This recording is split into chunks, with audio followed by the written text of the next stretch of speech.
ModPo Land. This is Al, and we are in week 8. We're very excited. There's a week 8 webcast and a week 9 webcast, and the week 10 webcast will be joined by Derek Bayou. It's really going to be exciting. And then there's the Final Words webcast. So we actually have tonight and 3 more for this season. We forgot to organize ourselves before we went on the air. So I'm going to ask some people to volunteer to check out what you folks out there are saying, questions you're asking. So Gabe, would you look at the YouTube comment feed? That's a thumbs up. Lily, will you look at Twitter? Okay, Lily is totally up for it. Okay. Amber Rose, are you good with Facebook, or do you want to take a break from that? Okay, Amber Rose, ARJ. And Anna usually does the discussion forum thread. Max, are you good with that? You want to do it? Okay. Folks, we have many ways to interact with us. Probably the easiest way these days is just to use the comment feed under this live stream in YouTube. But there's also Twitter, and the hashtag is ModPo Live. The Facebook group, you just have to, and Amber Rose is probably going to put a link to the live cast. So you just go to Facebook and you look for ModPo. And so that's pretty cool. And Max is going to be you go to the discussion forums inside the ModPo site, and you find the discussion forum for webcasts, and it will be pinned, I believe, and Max will be there to read your comments. So there's so many ways to do it. The number is 215-616-3208, 215-616-3208. And Chris, you're going to tell me someone's already on the line? No, I was going to tell you it's actually 610-616-3208. Oh my gosh. What? But nobody's on the line yet, but I hope somebody calls in soon. Well, certainly I have done the right, in all my notes, I've done the right phone number, but not here so far. 610-616-3208. And if you want to Skype from far away, or if you just prefer Skype, it's ModPo Pen, PENN at the end of that. So we have a lot of folks here. So what we're going to do is speak briefly about everything. Although Emily Harnett, who's a special visitor, gets a pass. She can talk as long as she likes every time we turn to her. Emily, hello, my friend. How are you? Hello, Al. I'm good. How are you? Can you tell all of the Harnett fans out there in ModPo Land why you're not able generally to be with us during our webcasts? Yeah, it's because I'm teaching all day, every day on campus at the Haverford School for Boys. So yeah, not a lot of time for webcasts. Yeah, but you've made time for us tonight because it's after hours. So exactly. We're so happy to see you. Jake, hello, my friend. Anna is here. Hi. Gabe is here. Hello. Kamara. Hey, Kamara. Davey, as always, so great to see you. You've painted a faux finish on that blank wall. Now it looks like it's like a fake window with curtains. That's really cool. I knew we'd never get to the others. I would not get through the first 5 minutes of this webcast without a comment about this background. Oh, and it's so stupid and trivial, but whatever. It's the thing you do. But at least it makes you recognizably you, Al. Yeah, thanks. You spin nicely when I'm doing something stupid. Amber Rose, hello. Allie, hello. Erica, you have a friend. Tell us about your friend. I do. Hi, this is Lola, and she loves Zoom. Hey, Lola. She loves Zoom, but she's not looking at Zoom right now. She's looking at... Hi, Lola. And Jess, hello. Chris Martin and Zach. Zach's invisible, but Chris Martin is here with all the guitars. Call him, 610-616-3208. Dave Poplar, hello, my friend. Max, how are you? Lily, it's good to see you. So let's get right to it. So I would like to screen share a passage from Susan Howe's My Emily Dickinson, and I'll ask somebody in our Zoom to toss up a link in the chat so that others can look. But here's the passage I'm going to show. So I'm going to go to my Howe. Here's my Howe. And now I'm going to screen share. And there's my Howe. And I'll read it. And then I'll unshare. And I'll ask a couple of friends. Let's say Jess, Davey, and Allie to start with. just to respond to anything in this marvelous passage. You know, the course begins with Dickinson, and here we are in week 8, and Susan Howe has my Emily Dickinson. Here's how it goes. I might skip a little bit in this passage. As poetry changes itself, it changes the poet's life. Subversion attracted the two of them. By 1860, she's talking about Dickinson and Whitman. By 1860, it was as impossible for Emily Dickinson simply to translate English poetic tradition as it was for Walt Whitman. In prose and in poetry, she explored the implications of breaking the law just short of breaking off communication with a reader. Starting from scratch, she exploded habits of standard human intercourse in her letters as she cut across the customary chronological linearity of poetry. Gertrude Stein, influenced by Cézanne, Picasso, and Cubism, verbally elaborated on visual invention. She reached in words for a new vision formed from the process of naming, as if a first woman were sounding, not describing, space of time filled with moving. Repetition, surprise, alliteration, odd rhyme and rhythm, dislocation and deconstruction. To restore the original clarity of each word skeleton, both women lifted the load of European literary custom, that is Stein and Dickinson. Adopting old strategies, they reviewed and reinvented them. Emily Dickinson and Gertrude Stein also conducted a skillful and ironic investigation of patriarchal authority over literary history. Who polices questions of grammar, parts of speech, connection, and connotation? Whose order is shut inside the structure of a sentence? What inner articulation releases the coils and complications of saying's assertion? In very different ways, the counter movement of these two women's work penetrates to the indefinite limits of written communication. Wow. I'm sure everybody wants to say something, but let's have some brief comments from Jess, Davey, and Allie. Jess, what do you think? What would you like to say about that passage? I mean, that was an extraordinary passage. And I love that we're starting with it because Stein is such an important touchstone, for the language poets. And as you read that, it made me think of Stein's claim that she made the rose of English poetry red for the first time in like 200 years or something. Yeah. So I think there is this sense of verging on non-communication to reach some kind of restoration or some kind of word skeleton. Yeah, that's a nice phrase. So you would say, despite what people think about this project, either Howe's or Dickinson's or Stein's, rather than it being destructive or tearing down, it is very positive, hopeful, and constructive. I mean, I know that's what you're saying, but I just wanted to ask you that.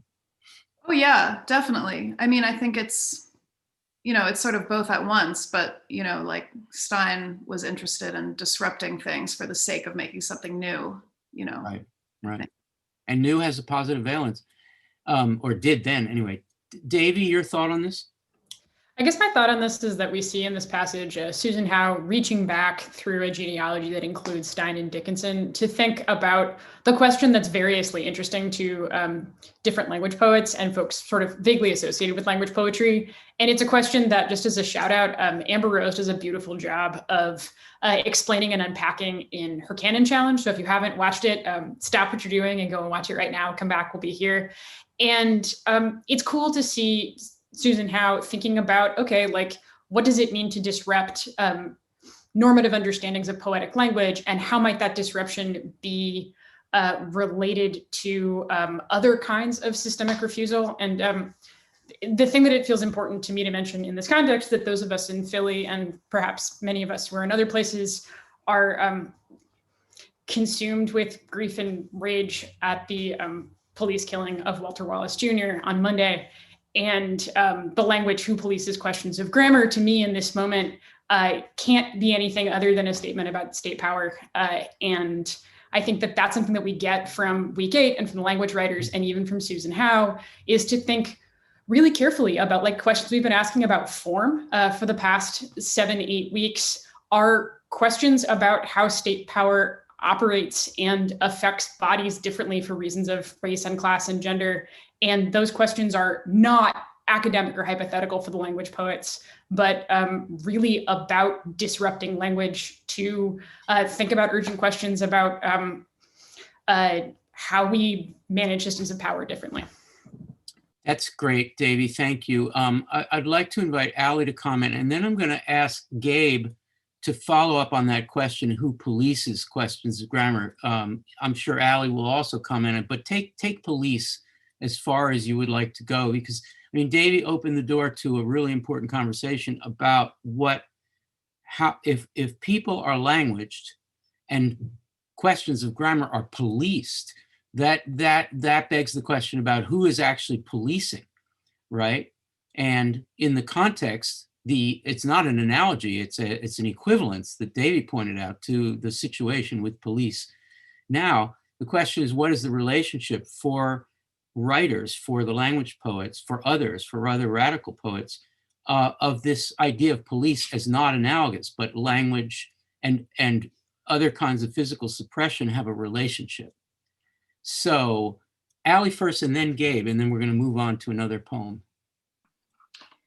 I'm thinking about the way that we use the word contortion this week, and how a lot of what the writers who we're studying this week are kind of reacting against this expectation to contort themselves into like an existing or accepted language, right? Or like use of that language.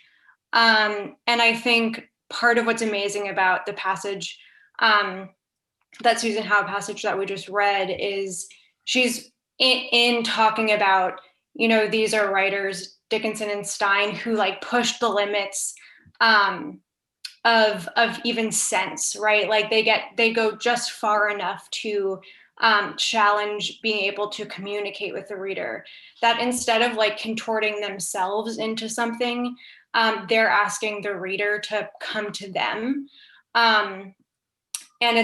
And think about like the everything productive that we can do by kind of contorting our minds to meet a writer where they are, versus versus needing to be kind of policed or dictated to by like what is already there, what's already accepted, what's already standard, what's default.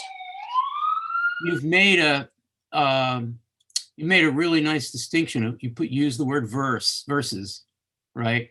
So on one hand, we have this, I don't know, liberatory seeking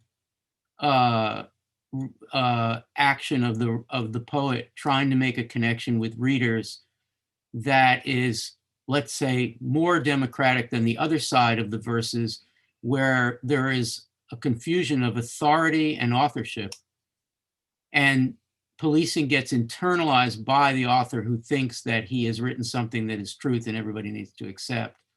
And the question is, you know, we take a side in this course. Clearly, we're not really interested in the other side of the verses, and it's a kind of partisanship that needs to be fleshed out. It needs to be admitted to, I think, by innovative poets, and the language poets are among, you know, the early admitters of such a thing. Gabe, can you do something with police, the word police, which is, you know, kind of a big word in that passage? Yeah, what I was going to say, maybe a little bit indirectly, is I think if the language poets have one thesis, it's that like the sense of self starts in language, starts in the mouth.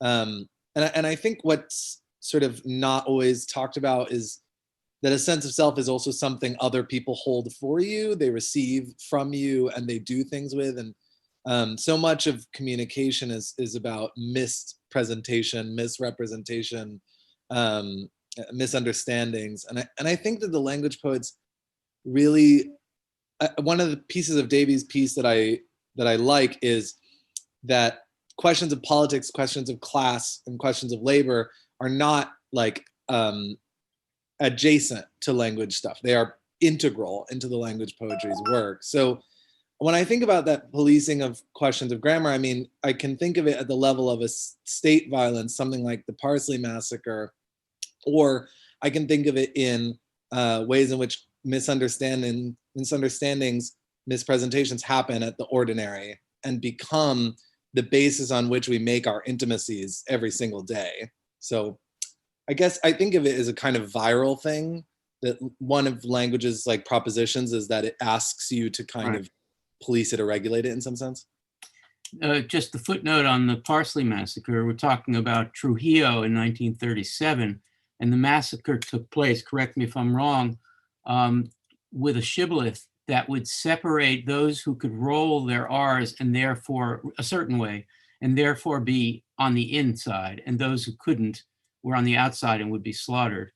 Are we talking about Guatemala maybe, or Nicaragua? Sorry, I think Guatemala, yeah? No, Dominican Republic. Dominican Republic. Forgive me. But specifically, it was mostly like the Black immigrants or the Black Dominicans pronounced the word perejil in a particular way, in which the R had a different sound to it, and it was used to sort of identify people. Yeah. Yes, and Caroline Bergvall has a project based on that, and it's available. There's a discussion available in ModPo Plus, so it actually makes the point really well that you just made.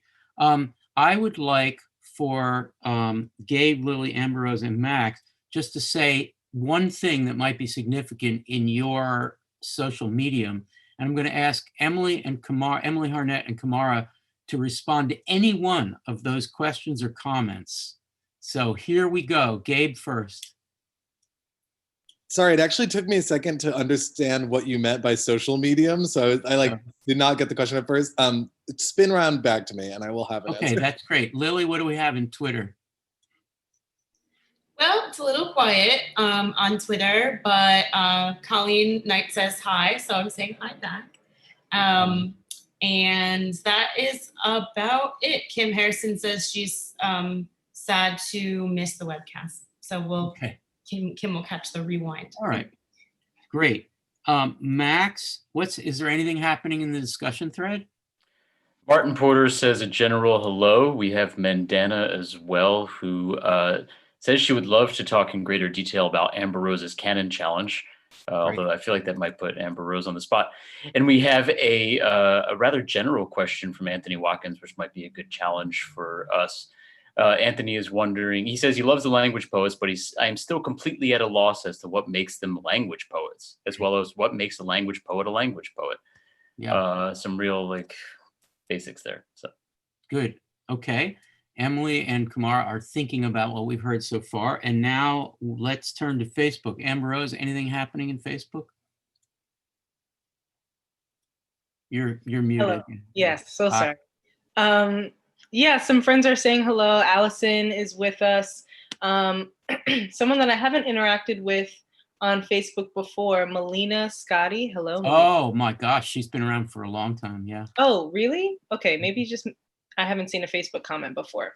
But she also was appreciating the canon challenge, and I'm really grateful that you all got a chance to look at it, and was just saying that Davey did a really great job sort of stretching it out and expounding on it, which I totally agree with. So. That's great. We're definitely going to come back to the canon challenge and invite you to say a little more about it. Okay, Gabe, what do you got there? Yeah, so Kathleen O'Hara, to much support, shouted out Lynn Haginian's My Life, and just that it felt pretty revelatory. And actually it made a comment that I think is interesting, which is that she puts it, how is it not tedious? It meant in a sort of saying it is not tedious, but I don't totally understand how. I actually think that's kind of true for a lot of the poems this week. The way they kind of use that, they kind of overcome some of what might seem like tedium. And then also there's some commentary about translation in response from Kim Coveney in response to what we were talking about, policing grammar. Okay. Emily and then Kamara, pick up any of those points, or if you don't want to pick up those points, say whatever you like. Emily, you have the floor and we're happy, or you have the sofa and we're happy to have you speak. Yeah, so I'm thinking about Anthony Watkins' comment, and I feel like someone else could give a much more comprehensive answer to this. But one answer, which is the more boring one, it's that the language poets are, we call them that because they are affiliated with each other. And my understanding is that they saw themselves as engaged in sort of similar or parallel poetic projects.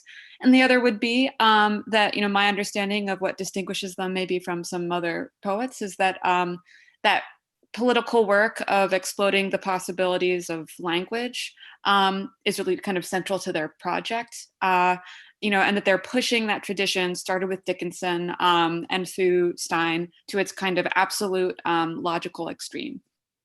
Very good. I'm sure Anthony will appreciate that. That's great. And well, you haven't missed a trick. You're not rusty at all. Kamara, what would you like to comment on from that group of questions and comments? Yeah, I'll say hi to everyone. You said hi back, and then I'll say, Kamara, there's something wrong with your audio, I think. Oh no! Can you hear me? Do you want to try an alternative or come out and come back in? Am I the only one getting bad audio? Okay. Why don't you come back in and we'll see if it can be better. Okay. Yeah. All right. Amber Rose Johnson, would you say a little more about the Canon Challenge? And because it's short and you have more to say.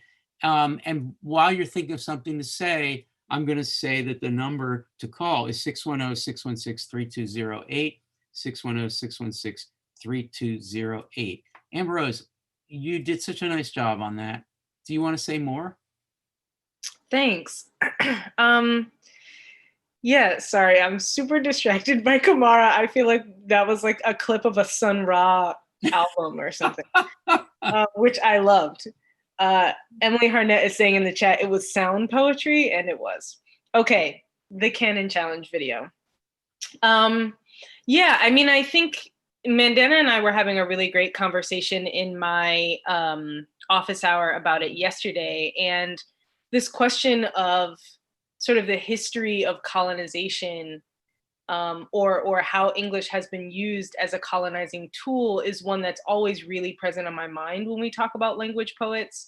And I think I want us to be able to have more nuanced conversations about one of the questions that I brought up right at the end of the video, which was, how do we talk about the ways that language poets or folks affiliated with this movement, with this kind of practice, how do we talk about the various levels of intensity with which they attend to the power dynamics within language, right? So someone like Harriet Mullen is coming in with a different kind of impetus than maybe someone like Lynn Hygenian, even if we can understand that those projects are related.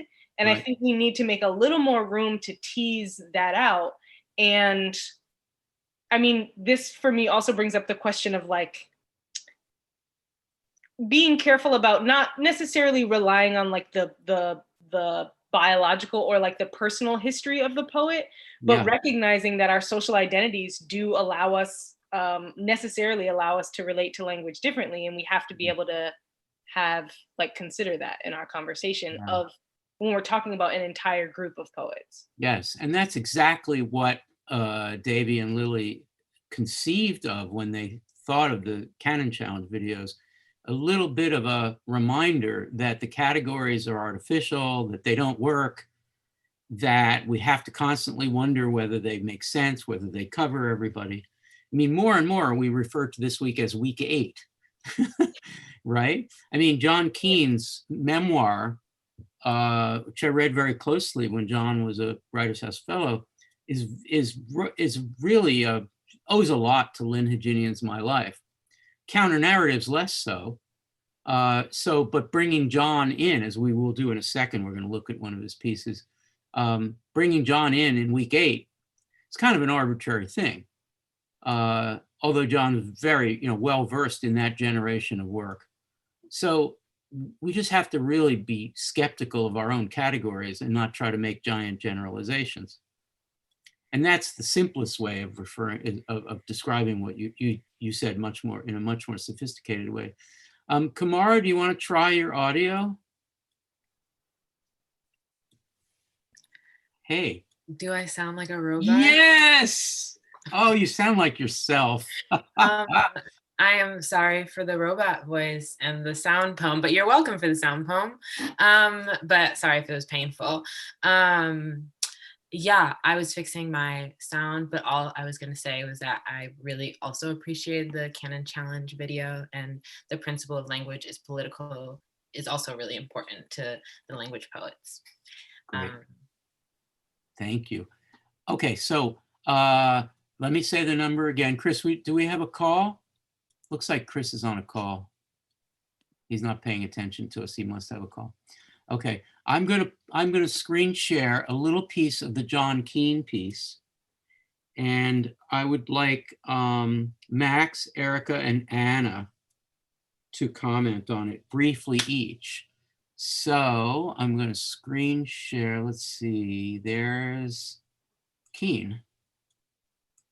All right, and now I'm going to share the screen. Let's see how that works.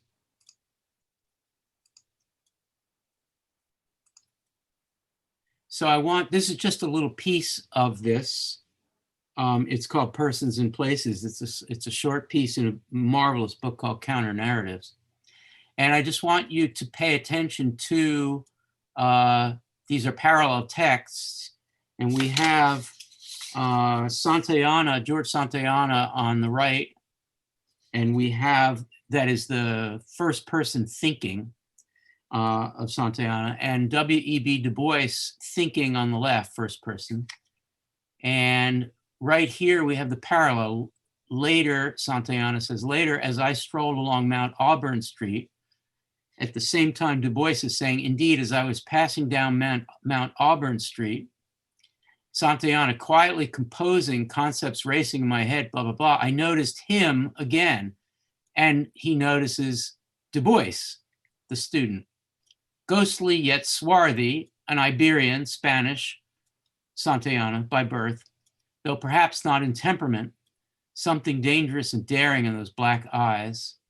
The intense young colored man, thinks Santayana, a Negro most certainly, brow high, stern mien, walking briskly toward the river, his eyes fixed upon an invisible target, etc., an imaginary star. This Du Bois, who I am told by that collector of personalities, William James, fashions himself a philosopher, etc. It is true that I have noted him haunting the precincts of Harvard Yard. And Santayana on his side, Du Bois on his side, our gazes met glancingly, as he had been wont to do whenever we have seen each other. He abruptly turned away, striding faster than before he had caught a sight of me. So there's so much more going on in that non-encounter parallel text, but this is new to the main syllabus. I think it would be really fun if Erica, Max, and Anna would say a little something about how people could be guided in reading a parallel text about two really important people who don't connect. Pretty great innovation, counter narratives. Max, what's your thought?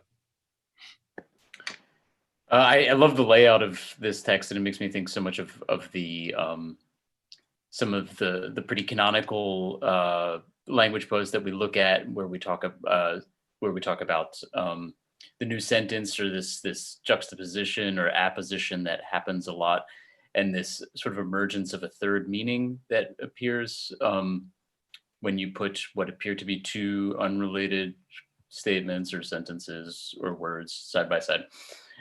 So I think that this is doing this on it's a scalable, and that's a very popular word. It's a sort of scalable technique. So you can do it even on the level of narrative here. So this is what's happening. You have these two narratives that are being juxtaposed and allowing potentially a sort of third meaning to emerge. I love the way it looks on the page with this tiny little space, as though there's this kind of intersubjective asymptote that's being approached from both sides. It's really beautiful.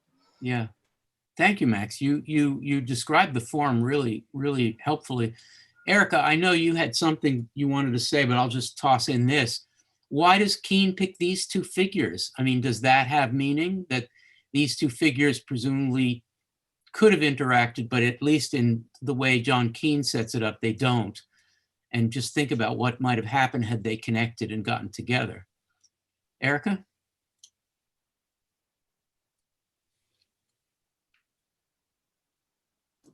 Well, I'm struck by the way that the layout of the actual text mirrors the parallel walking.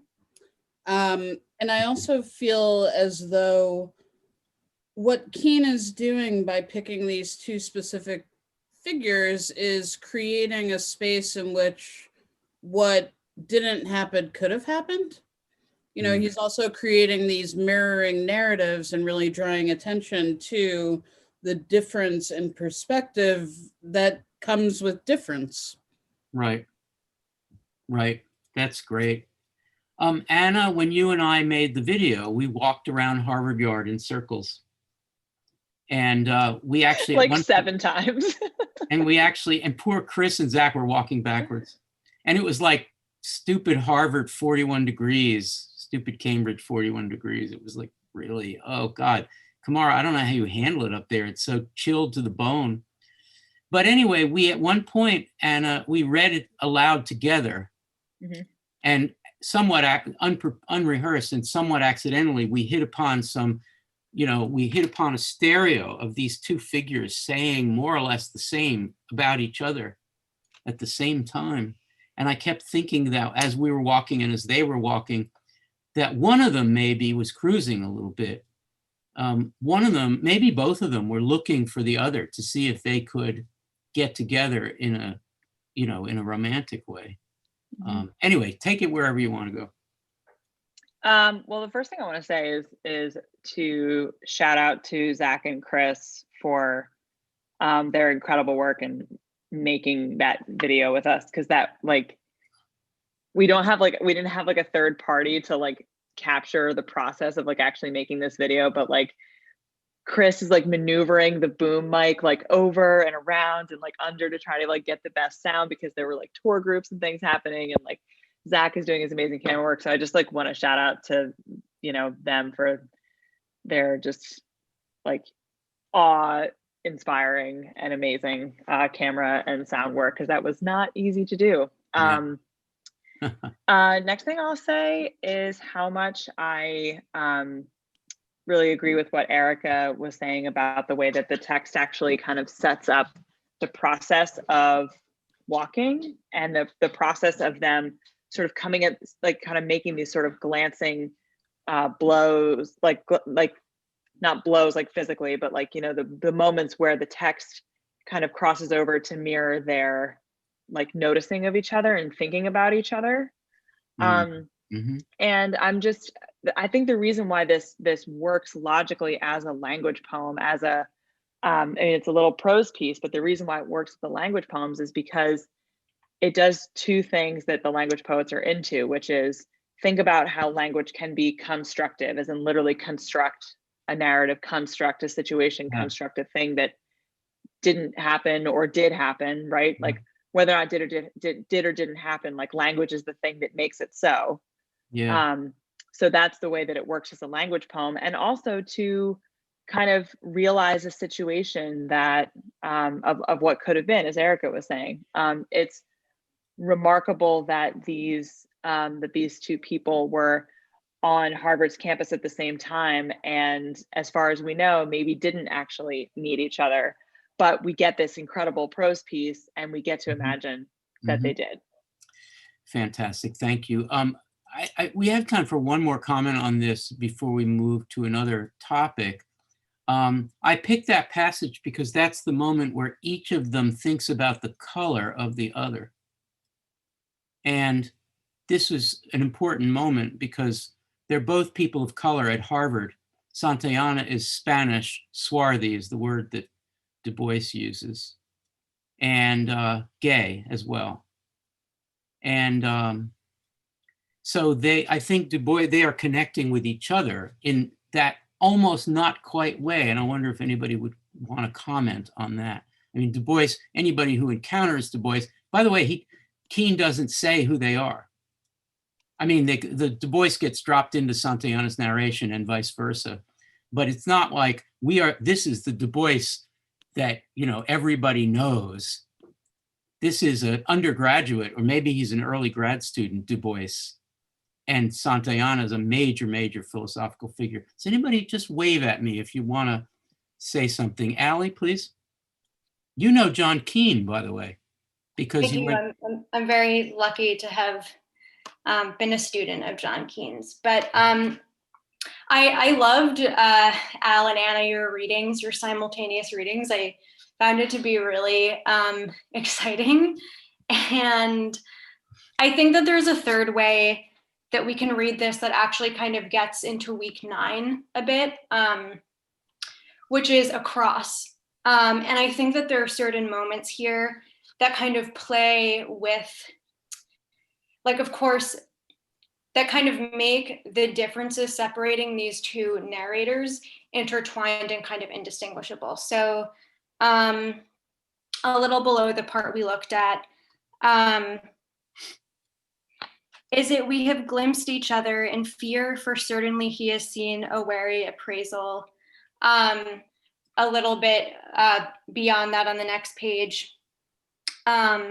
We are at the same table of those other Negro students, the hand unshakable walls that separate full of unassimilable Easterners us. And so in actually reading their texts as one, and combining their points of view,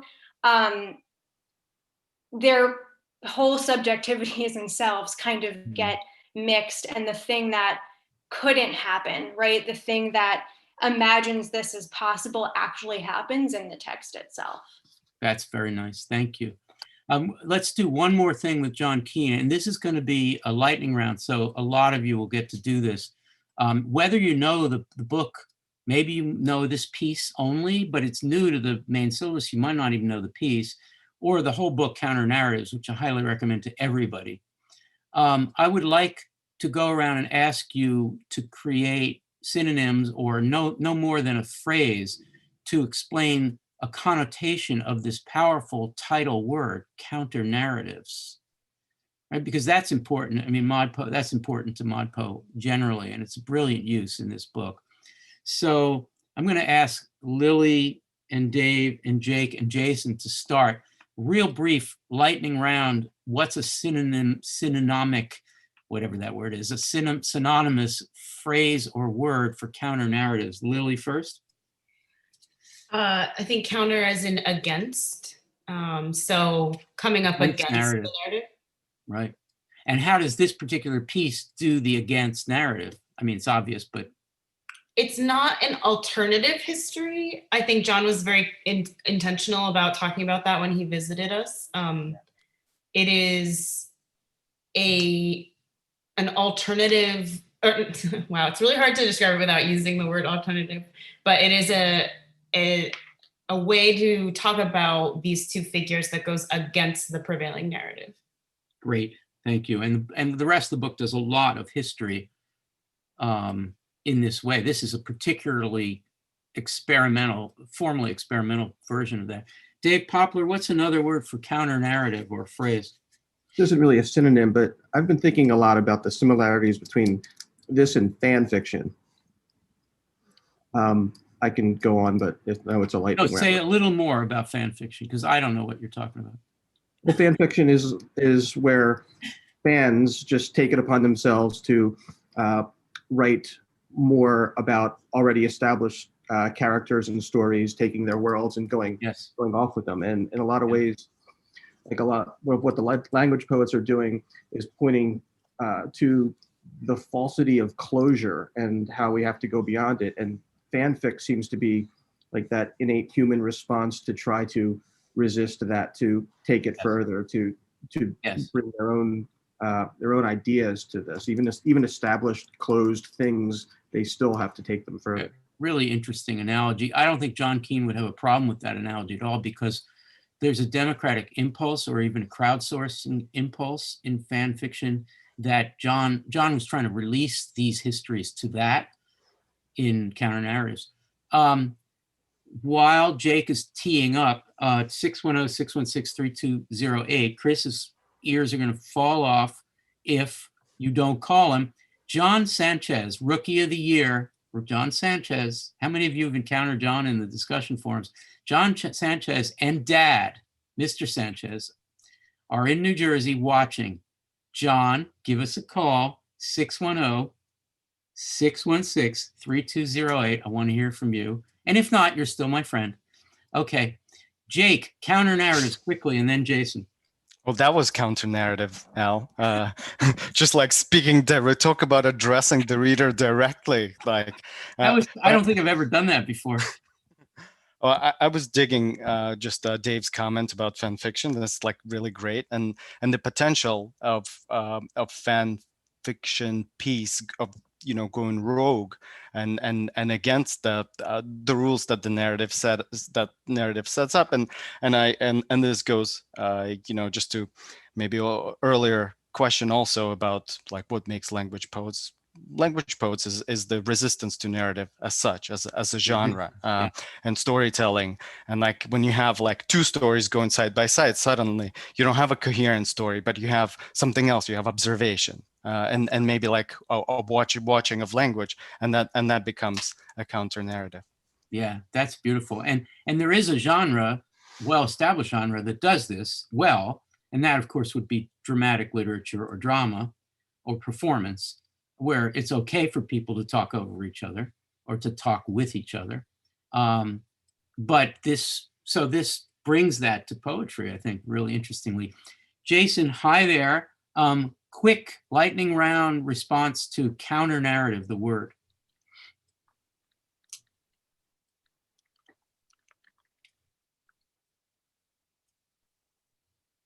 You have to unmute though, Jason.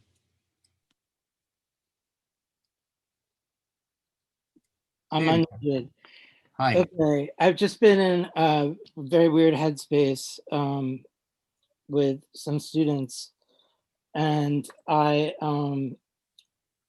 when I hear fan fiction, I see a fan blowing pages all over the place, and when I hear counter narrative, I imagine like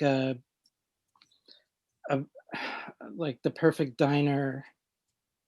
Not necessarily Nighthawks, but like a kind of triangulation of three people at a counter in the middle of the night, waitress with her own story, the guy who's just getting coffee, the hitman who's waiting for the next doing it. Jason, you're doing it exactly. You're totally on it. Erica had 9 Zooms today. So she's in the same space, she and Lola.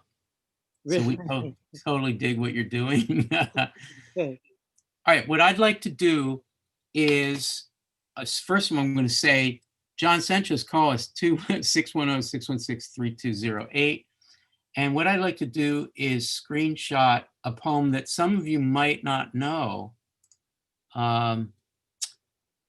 It's in ModPo Plus. It's a great poem. So you might be seeing it for the first time. So here comes. It's Fred Waugh, Between You and Me, There Is an I. And apologies. What I'd like to do is ask Davey, Jess, and Kamara to be the first to comment briefly about anything here. Between you and me, there is an I.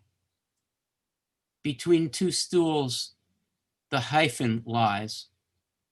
The eggs in the nest, the blind in the fold, the hinge of the city, the door and the jam, the map and its edges, the wars I've not fought, the life and its lease, the rope but which end, the brink and disaster, the bank and the laughter, the spike below Chinaman's Peak, that spot where two rails meet.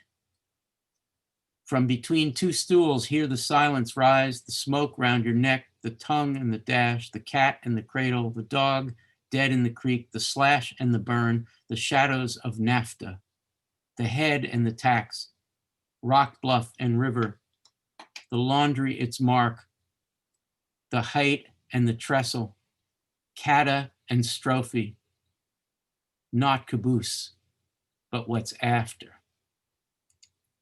And I will ask someone to put a link to that into our chat so we can see the text, because now you don't see the text and you're wondering what the heck you're going to say. Little bio note. Davey, would you be first, by the way? Little bio note.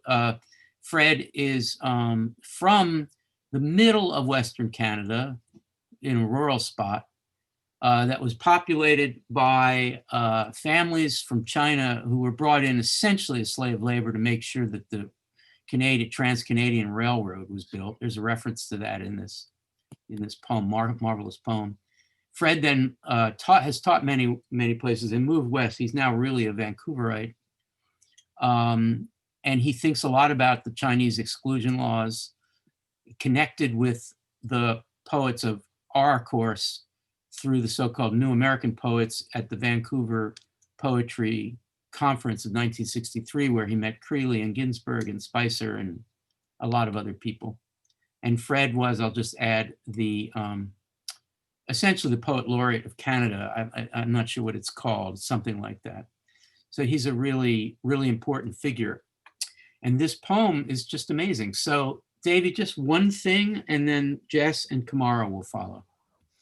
I'm going to do that ModPo thing where I just hang out with one line. And I think with your framing, Al, I'm going to hang out with the line, that spot where the two rails meet, which is encouraging us to think about the joining of, in this case, the Canadian Transcontinental Railroad. And Al, as you were saying, the labor that produced it. And I think that the thinking that line facilitates presents a pretty good model for reading and unpacking and sitting with other lines in this poem, and the way that their two components join one another is to go back to Gabe's comment at the beginning of the webcast, to think about the labor that joined them, both the labor of using language and the labor asked of or forced upon variously in these different usages bodies. And I think that if this is a poem that is thinking about joining and thinking about the kind of joining that poets do, we might think very differently about the Eileen Myles poem, Writing, from week 7, about connecting any two things.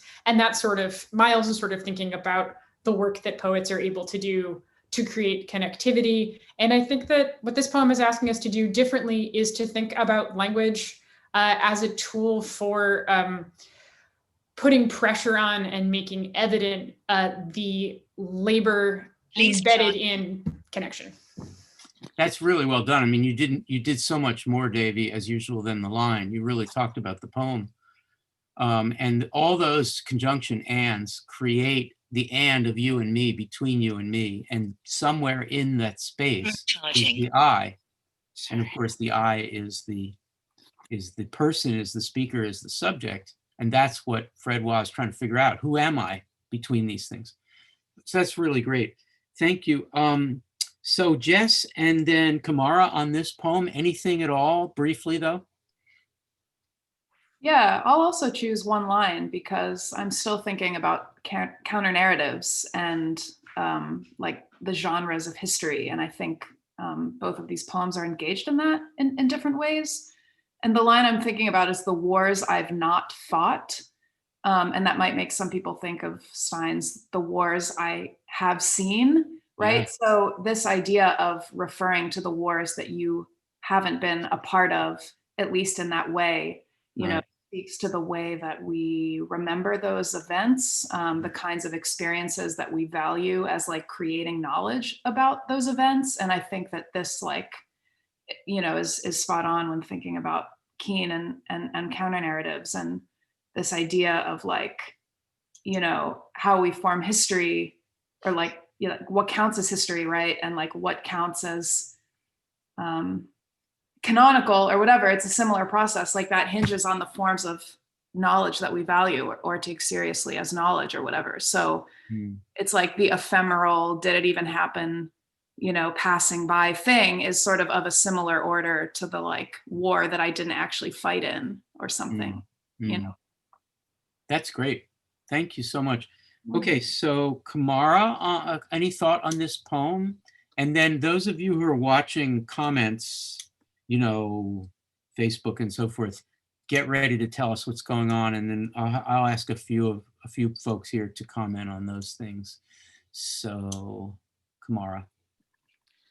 Yeah, when I was listening to this poem, I was thinking of a seesaw, and I was trying to find something else to say, but I can't get this image of the sound of the lines being a seesaw that's just going back and forth and back and forth. I also have the image of like a pendulum swinging back and forth, but I think the seesaw makes more sense to me as an image of some of the sounds of the lines in this poem, because of I don't know the physics thing, but the thing that's in the middle of the seesaw that sort of regulates the balance back and forth. Yeah. And I'm thinking of the lines where like the spike below Chinaman's Peak, or that spot where the two rails meet, is a moment in the poem where the balance of the seesaw shifts to one end and just like doubles down. And something is heavier, stronger, weighing it down on one end than the other. That's really great. And we don't have time for this because we got a call coming in, but I hope everybody will consider the really troubling line, the rope, but which end? You know, we've done all these conjunctions and then we get this rope and it's pretty spooky. You know, is it the rope of lynching? Is it the rope of essentially the tug of war that became the spot where the rails met? Does it have something to do with essentially a Chinese chain gang? So, you know, I've had Fred talk about this a little bit. I don't want to go into it, but the rope, but which end? I love the way but becomes the and, the fulcrum there. Chris, we have someone on the phone, and I'm going to ask whatever the question or comment is, I'm going to ask Gabe, Emily, and Jake to answer it. So, Chris, who do we have? Calling all the way from Buenos Aires, we have Malena on the phone. Oh, Malena. Oh, Yeah. Malena. Hi, can you hear me, Malena? Hi, Al. Here I am, yes. Oh, it's great to hear from you. You've been associated with ModPo for a long time. Yes, actually, since 2012. You are an original. You know all these people. Oh, my goodness. You know all there's Emily Harnett, one of the originals. Yes, I'm so excited to see her, actually. Really, I don't really have a question for today, but I was just so happy, so excited to be able to finally call you after such a long time, because, well, amidst everything that has been going on this crazy year, I'm working from home. So it's the first time that I've actually managed to call you live. So, I mean, so would you say, Malena, that your time for ModPo, you've done it 9 years now. This year, because you're home, has there been a little more continuity in your connection to us? Have you been exploring some of the new compared to videos? Compared to last year, for instance, yes, because last year I couldn't follow a lot, and this year at least, for instance, I've been able to catch all the webcasts, not always exactly live, but I've been watching all of them. Wow! Wow! Yes. And I actually managed to write on the forums a bit more this year. I was talking to Jess a couple of weeks ago. Well, she responded actually to something I wrote about lines on an abortionist office. In relation to the situation in my country, actually. She was so very kind to comment on my thread. Malena, after 9 years of studying with us and talking with us about modern and contemporary U.S. poetry, you know, what's your long view of what we've been doing here? What has changed? What has emerged? What has evolved for you? That's a very broad question, but I'm very curious to know what the 9-year perspective on this project looks like. And aren't you sick of it? No. No way. This has been repeated, I think, many times, but there are so many of us out there who wish we could maybe devote these 10 whole weeks to spending all our time with the course, really. I can't, of course. I'm working, and I'm a teacher. I teach high school students. So I've actually done lots of Zoom calls today as well, as some of you have who are teachers.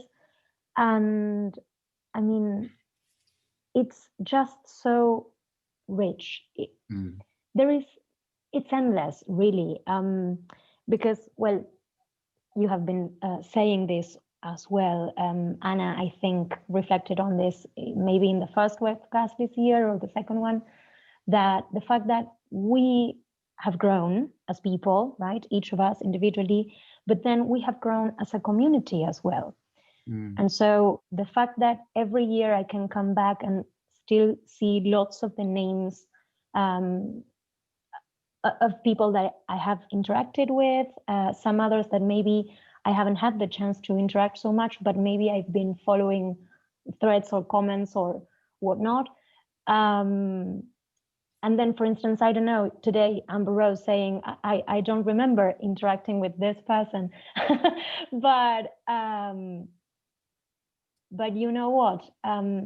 Here on the other side of the continent, you have impacted my life so much. Ever since taking the course for the first time, my approach to teaching has changed. My approach to poetry, although I always liked it, of course, that's why I initially took the course, but I feel like my understanding has, I don't know, shifted so much and continues to. That's great, That's Malena. the whole point. That's the whole point.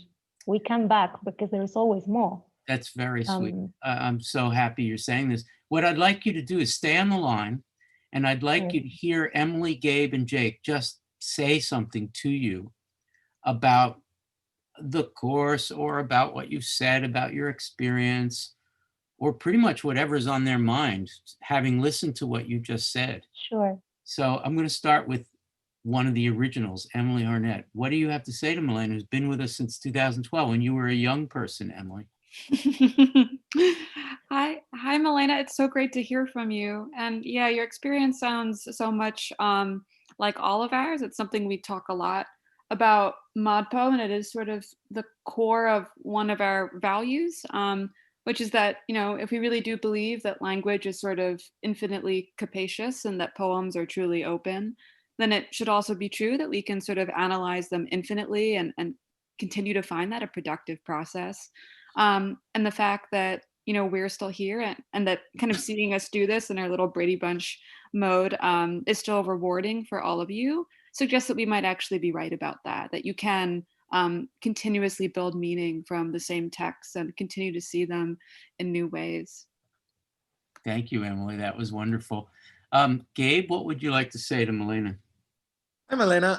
I want to reflect on this week a little bit. For me, I guess, like, for me, learning about the language poetry scene was kind of the first time I really felt like I had left my high school literary education. Like, I felt like I was like, oh, I'm learning something new about how you can do stuff with words. And, you know, it's been many years since that. Not that many, I guess, but feels like many years for me. And I'm always surprised at how this stuff has aged with me. I'm not so much of a zealot as I once was for the language poets, but it feels so rewarding still, this kind of work. And I think one of the things that is always refreshing about ModPo is that, like, often I come to these webcasts very tired or very busy with other things, and and think to myself, like, oh my God, I have to do an hour and a half of ModPo. Oh, I can't do that today. And then it's like nice to kind of pause things and come back to something that has a bit of a, you know, it has a set of texts that we work with together. And even though the people kind of come in and out or they change or whatever, there is a kind of constancy that refreshes itself in a nice way. So it's good to hear from you, Malena. Thank you, Gabe. And Jake, what would you like to say to Malena? Well, first of all, always a pleasure to hear from a fellow educator. That's really cool. But also, you know, just kind of amazing that, you know, you're calling from a different country and are teaching, I assume, poetry in a different language. And that's kind of amazing, especially thinking about this week when we're studying language poetry, and poetry that seems so centered on language, like so language specific, and yet the concepts, you know, that I guess are in these poems really translate, and maybe you know, just this is reminding me also of a question we had popping in like way back earlier in this discussion about like, are these poems tedious? But how can they not be tedious? They're not tedious. Like they're working. There's some kind of a conceptual wit to language poems that the pieces we looked at already, and all of those other ones that I think like universally translatable and permeable. Thank you, Jake. Malena, I'm going to give you the final word here before you hang up. Say anything you like about your 9 years of ModPo, or to anybody in the group. Sure. I mean, it might be a bit cliche, but I really do want to say thank you so much. It means the world that this is still happening, especially, I have to go back to this, but this year has been so crazy on so many levels, and the fact that we still have the chance to get an excuse, which is poetry and the language and the meta-poetic aspects and whatever we may want to call it. We take this as an excuse, and we are here, and we profit from that, and we build not only meaning but also relationships. We build a community, and sometimes that can mean the world to someone. It can be such a world of difference, having that and not having that, especially in this hard context. So just a big thank you. You are all amazing. I think we want to thank you too. I think everybody's going to put a hand near the heart. Thank you, Malena. Can you see us all? That's how we feel. So one of these days when the COVID thing recedes, please take a trip north. We would love to see you at the Writers' House. We will roll out the red carpet. That would be so great. We'll do it. That happens, yes. Maybe bring your students. Have a crazy trip. All right, Malena, have a good evening. I know you're roughly in the same time, so enjoy the evening. Yes. Thanks for calling. Thank you so much. All right. Thanks. 610-616-3208. Please call us, John Sanchez and Dad. So what I'd like to do is ask Gabe, Lily, Ambrose, and Max to tell us what's going on. And I would like Anna, Jason, Erica, and Max to respond to anything that comes up. Okay. So Max, you first. What do you got? Anything? We have Eleni Litt shouting out to Davey for his comments at the beginning of the webcast. I'm quoting Eleni here, connecting the dots between the opening piece by Howe to the here and now in Philadelphia, and specifically what is happening in the West Philly streets. It encourages me to consider the art and poetry of witness as a form of resistance. Curious what Davey and others think about this. So that's Eleni Litt. That's Eleni. That's great. Thank you. Thank you, Max, and thank you, Eleni. Amber Rose, anything in Facebook worth reporting? Yeah, Mandana asks a question. Does language poetry also underscore the frailty of language? What is that saying about our primary form of connection? And maybe another question is just, is language the primary form of connection? Great. Great question. Thank you, Mandana. That's from Facebook. Lily, Twitter, did Jeremy show up tonight? No, Jeremy's not there on Twitter. Obviously missing him tonight, but Well, it's after midnight now there, so. It's late, yeah. But actually I have a question from Colleen that might go nicely with what Amber Rose quoted from Mandana.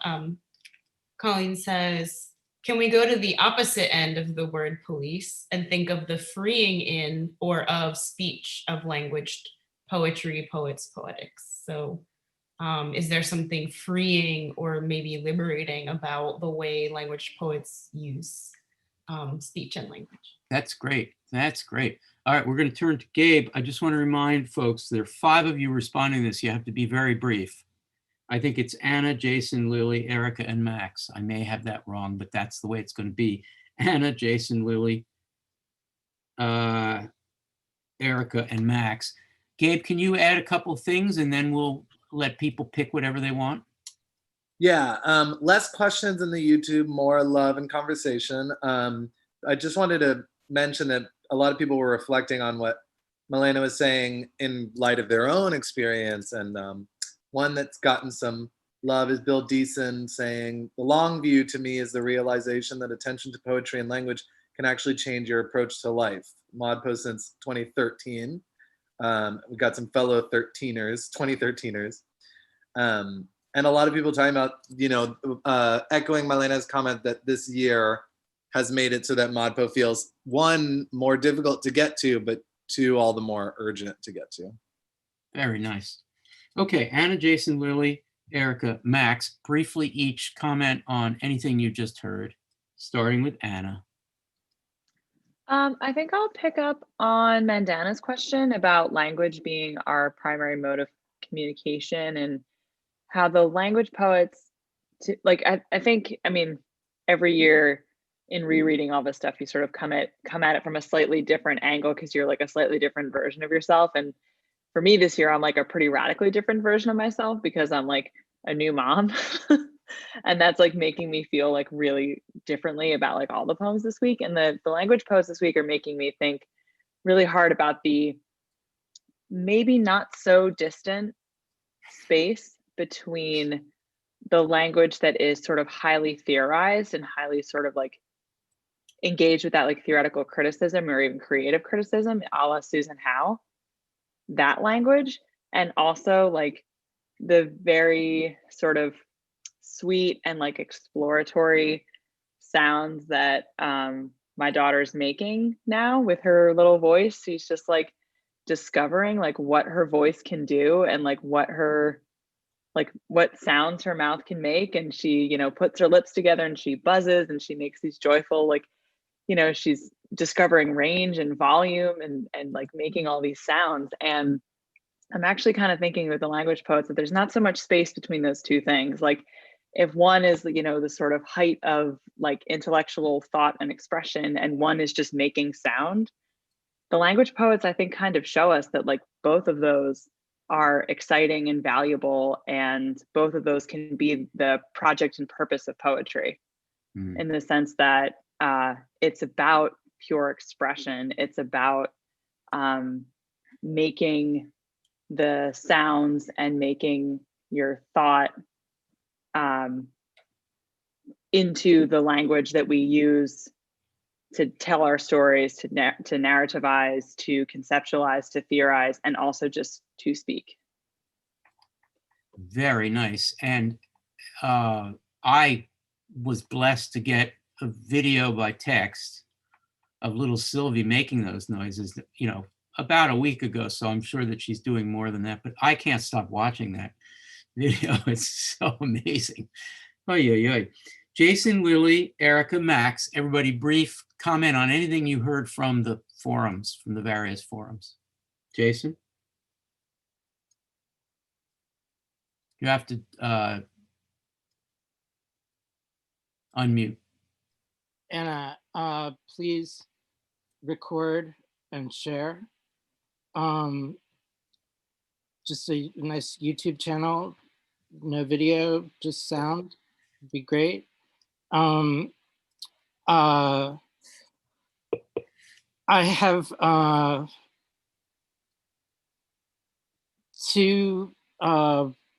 I have a counter narrative. One is that I just spent time teaching a brief story by Andrew Solomon that he performed at the Moth about Cambodian refugee woman after the Khmer Rouge genocide. and how she found all the women to be so depressed that they couldn't take care of their children in the refugee camps. And her idea was eventually to teach them all to give each other manicures.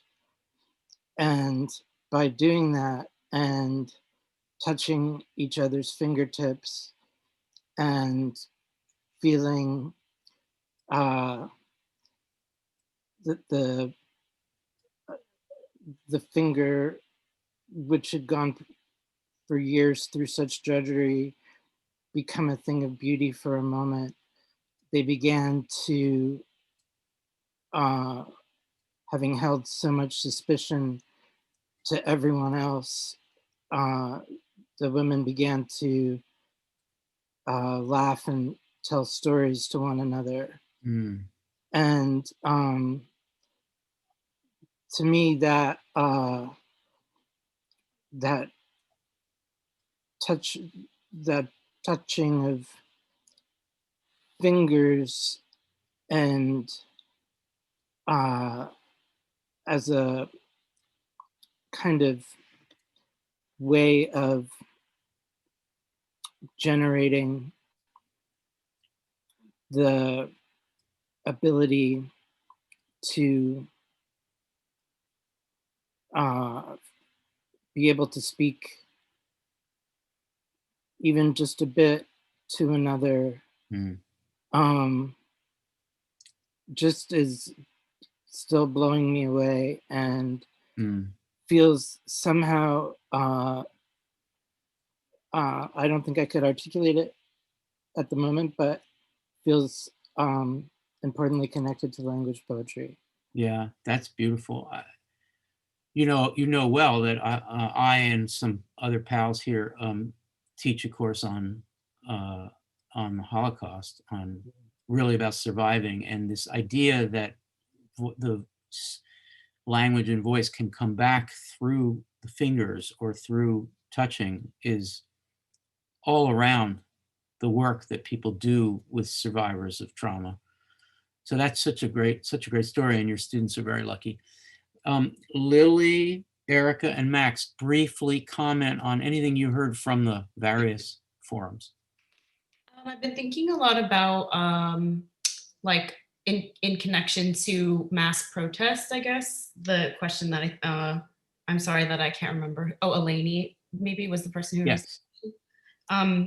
Thinking about like if a tenet of language poetry, maybe a la like my life, is part of your identity, can be formed by the language people use around you to describe you and to teach you language, then we can think of some aspect of mass protests as refusing that definition, like state-based violent definition of who a person is. And I think that's what we're seeing. One of many things we're seeing in Philly, actually probably right at this very moment and today.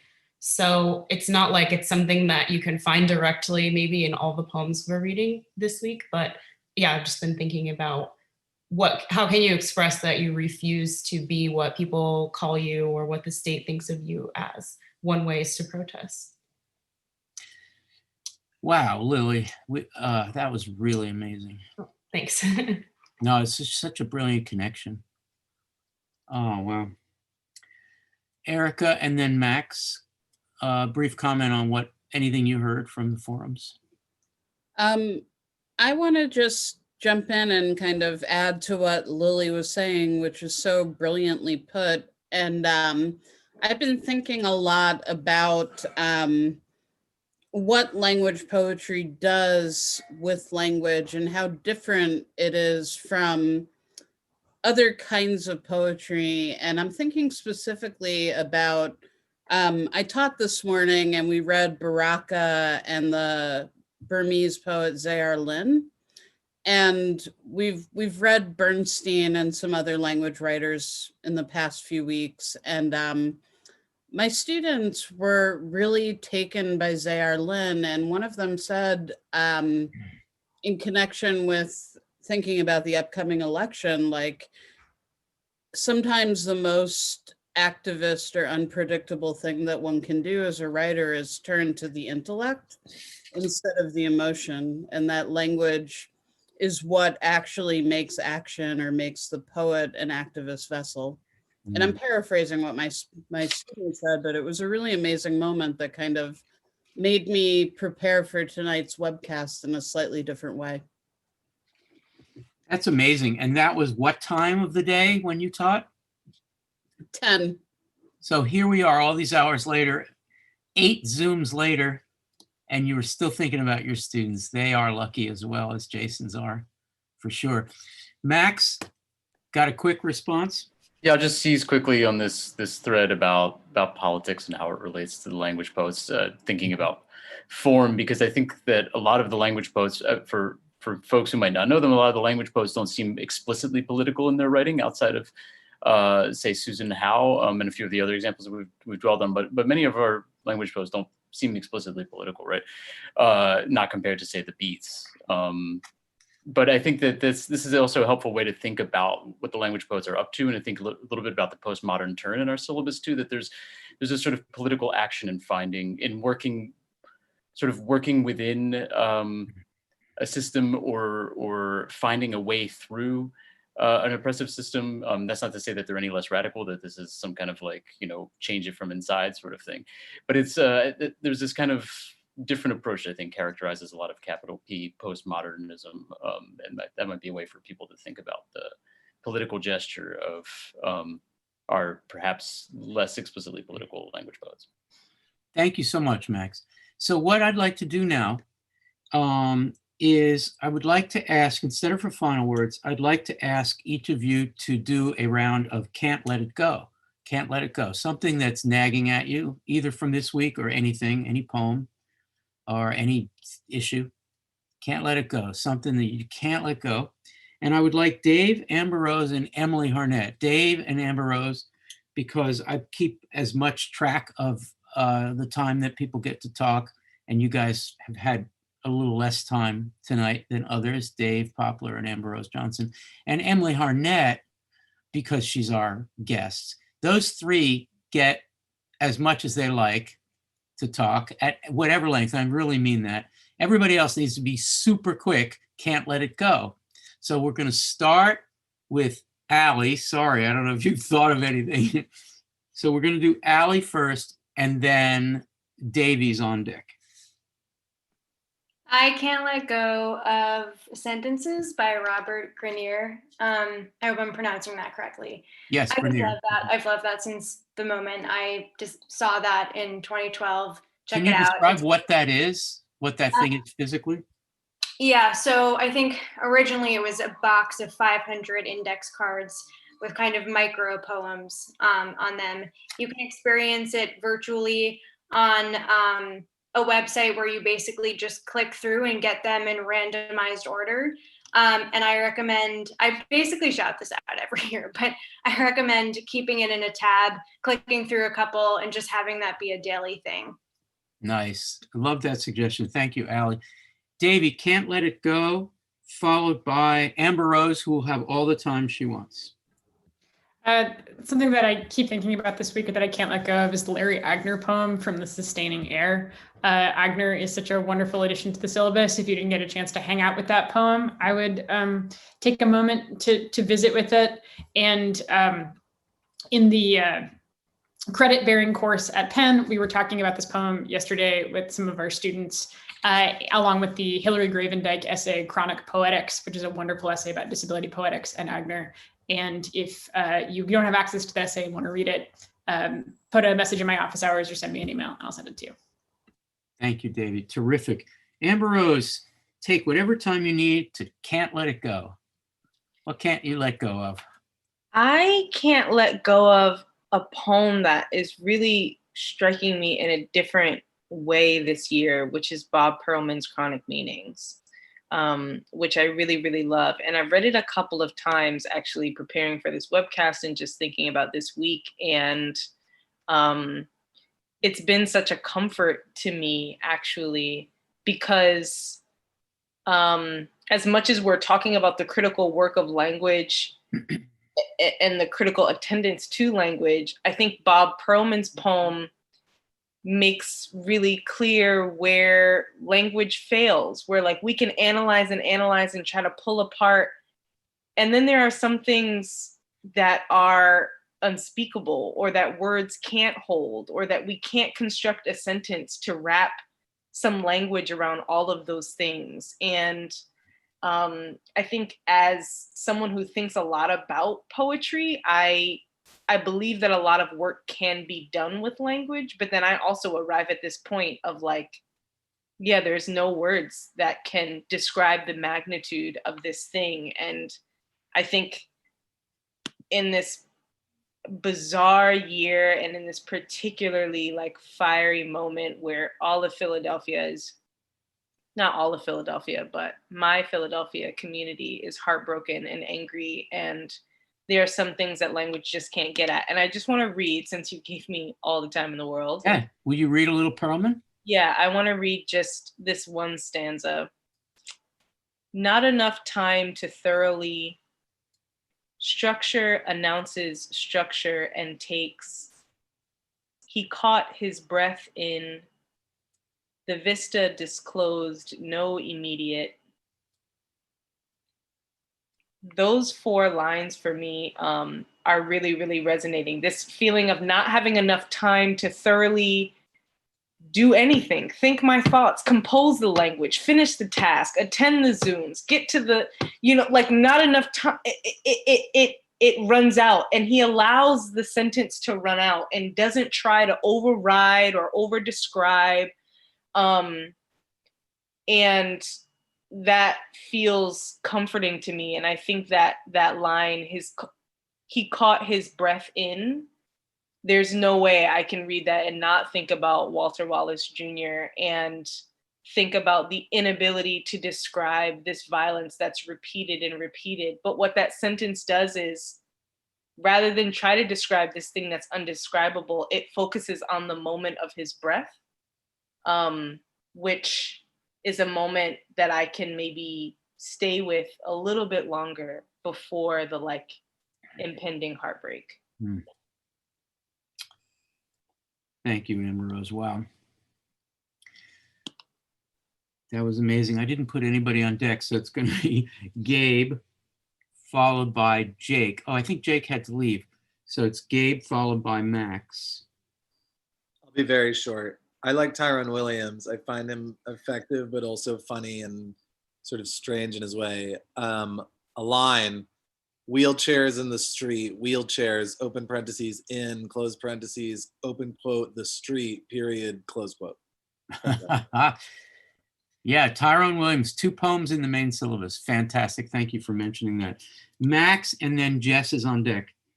I also can't let go of chronic meanings, and especially not now following Amber Rose's lovely comments on it. But I just wanted to, there have been some good conversations in the forums about that poem, and it's a poem that plays so brilliantly on our need for completing a sentence, or our anticipation when we read, or when we're engaging with language. And so that's really a poem that, we talk so much about poems doing what they say, and that's really a poem that does what it says. I mean, it plays on you emotionally in this extremely visceral way. It's incredible.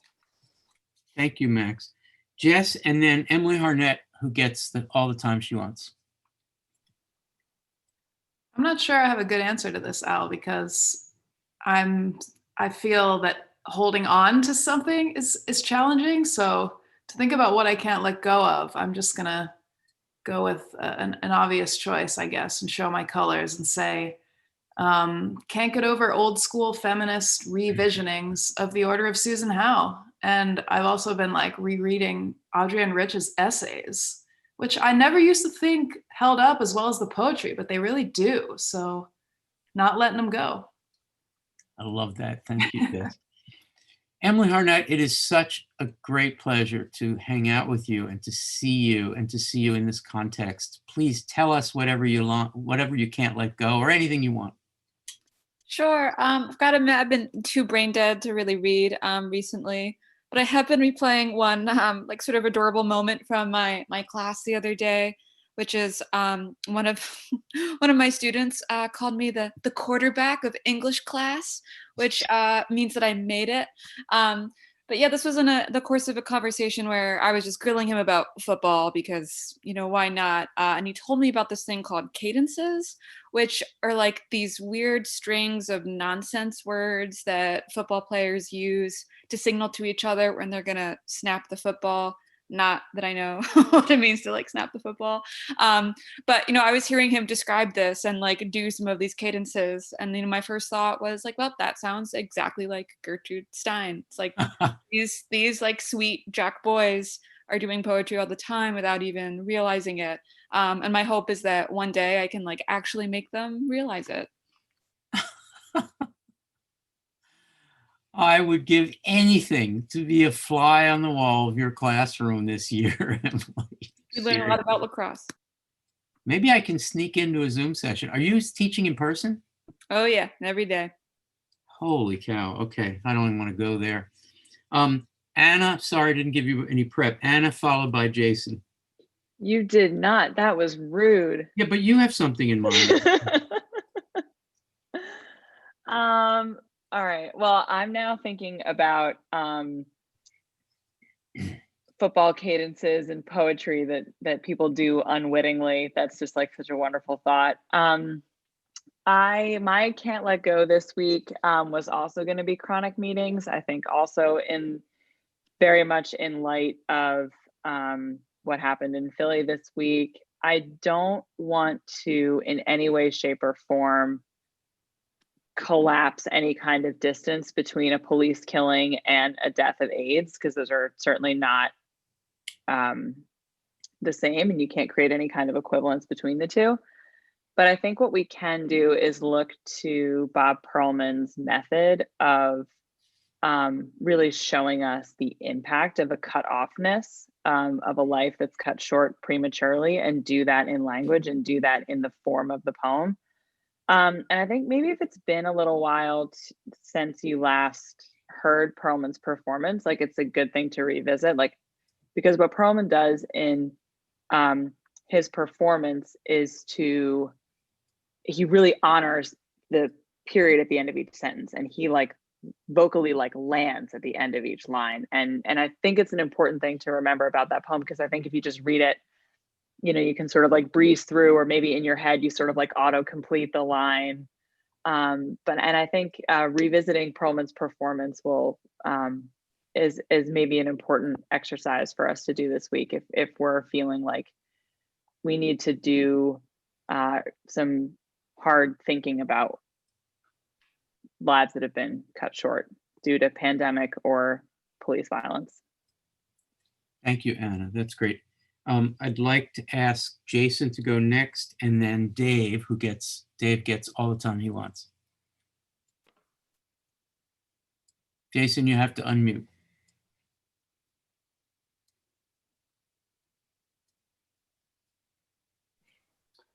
Hey there. The thing I can't let go of is my happiness that I was able to write an obituary for my 99-year-old grandmother that includes the sentence, "She made all of her daughters and many others' clothes, crocheted hats for those undergoing cancer treatment, sewed countless baptismal bibs, knit and crocheted many Afghans for friends and family, and crocheted a navy blue turtleneck sweater for her grandson's cat." And the person who has always had the most influence language-wise on me has been my grandmother, and speaking in her half Italian, half English magic language in her magic house. And I don't want to let go yet. Yeah, I get that. I've followed some of the things you've said on, I think, Facebook about her and pictures, and she sounds like she was totally remarkable and that you were very close. So Yeah. we're all sorry for your loss. And the cat that got something she knit, was that your cat? Yeah, Yeah. actually, yeah, she did crochet and measure like every measurement of my cat's width to make a perfectly fitting navy blue, like marbled turtleneck sweater, which when I squeezed onto my cat looked at me, tipped over, rolled along the table, and fell onto the floor. That's a great image. Thank you. Dave Poplar, followed by Kamara. One thing that I can't let go of, and this is kind of a small point, but it seems like there are similarities between what the language poets are doing and humor, at least the humor that relies on incongruity. And actually, Lynn Haginian even mentioned this in her rejection of closure piece, which I thought was awesome, because like, humor that relies on incongruity, like puns and wordplay, that relies on leveraging like conventional meanings and then surprising you at the end with something like never trust an atom. They make up everything. We think about one thing and then we surprise you with another. Like two fish are in their tank. One turns to the other and says, "You man the guns, I'll drive." So what we're doing, we find these funny because we're trying to solve these things because we're like going for conventional meanings and there's something else. And the language poets are sort of also trying to call attention to these conventional meanings in a way. I'm not sure there's much to go on beyond that, but I just thought it was kind of interesting. And in some ways, it's kind of funny when I think about ModPo in general, in that now in week 8, we're talking about how language poets point out how conventions are so artificial and it's not how things really are in the real world, the real experience. And then you think back to week 1 and we're doing the same exact thing with Dickinsonians and Whitmanians. And it's kind of awesome that we start off with these conventions and then we go on to show how, by the way, those conventions, they're bullshit. I like how we're coming full circle. Thank you, Dave. That's great.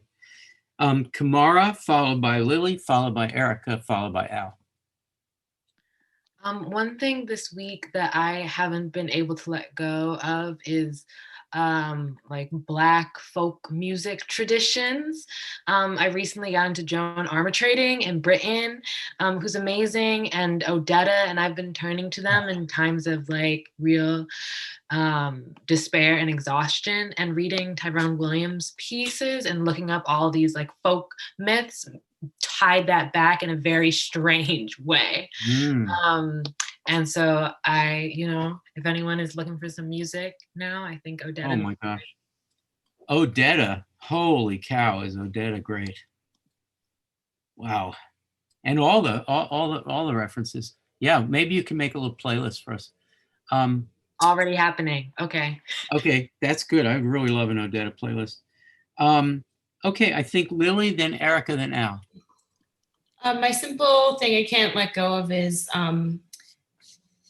the Harriet Mullen poem that we have in ModPo Plus from Urban Tumbleweed. And it just was really ringing true for me. I'm just going to read the first tanka that we have excerpted. The morning news landed in the driveway, folded, rolled, and rubber banded, wrapped in plastic for protection from the morning dews. A lot going on there. Thank you, Lily. Erica? Long day for you. How you doing? I'm great. I also love Joan Armatrading. Yeah, wow. And what I can't let go of is the following quote from Susan Howe. To be a woman and a Pythagorean, what is the communal vision of poetry if you are curved, odd, indefinite, irregular, feminine. Yeah. Thank you. Okay, for my final word, I want to give it over to Pam Shapiro. Pamela Shapiro is a longtime ModPo person. Sent me a long email recently, today actually. Just read you parts of it, and it gets to a thought about 2016, 4 years ago, at the exact day of next week's webcast, the day after the election of 2016. Pam begins, despite my desires, I've not been able to participate in ModPo this fall. Skipping a little. In these disturbing times, I've had more than a few moments of hopelessness. I keep going because my students, she teaches at Temple University. I keep going because my students are there and deserve the best education we can provide. It is my students who give me hope. Skipping a little more, I'm not writing to lament the loss of ModPo in my life this fall, although I look longingly at the schedule and wish I could carve out the time, but rather to tell you what ModPo meant to me when I joined for the first time in the fall of 2016. It was pure joy. Not just the thrilling content, discovering new poems and poets, along with the richness of community close reading, but feeling that I had at last found the people who shared my love of poetry and even better, delighted in sharing their thoughts and knowledge with such generosity. And then there was the week nine webcast, Election Day, 2016. How many of you remember that webcast? And then there was the day after Election Day, 2016. I turned into the ModPo webcast hoping for poetry to distract me from despair. But you and the TAs were not distracted. You shared my despair. You grieved. You were not afraid to show your fear for the future of this country, for the hard-earned rights of so many that might be soon disregarded. Many people dismissed my fears, told me it would be okay, that nothing would really change, complacency. But at ModPo, there was no complacency. There was that day in that webcast a palpable grief, and it was comforting to share that place of discomfort, if only remotely, if only as an invisible audience member. Now we approach Election Day 2020. I will tune in for the November 4th live webcast, that's next week, and to be with people who view the world through the poet's lens. I hope it's a celebration. Thank you for ModPo. It is a remarkable gift. Pamela Joyce Shapiro, PhD. We say goodnight and the best wishes for this week to come. If I talk any longer, I'm going to fall apart. May it be a great week ahead. What better a week for aleatory, chance-generated poetry than this week coming up? Gosh darn it. And we'll see you on the other side of the American election. And I know that ModPoers around the world are thinking with their hearts and minds about our situation. I know they are, because they've said it. So we'll be back, come what may, a week from tonight, a week from today. We'll remind you when it is. Please join us and call in and be with us next week the way Pam will be. Many thanks to all of you folks and Chris and Zach, and especially to Malena for calling in 9 years later. Thank you all. Be well. Emily Harnett, please come back. Good night, everybody.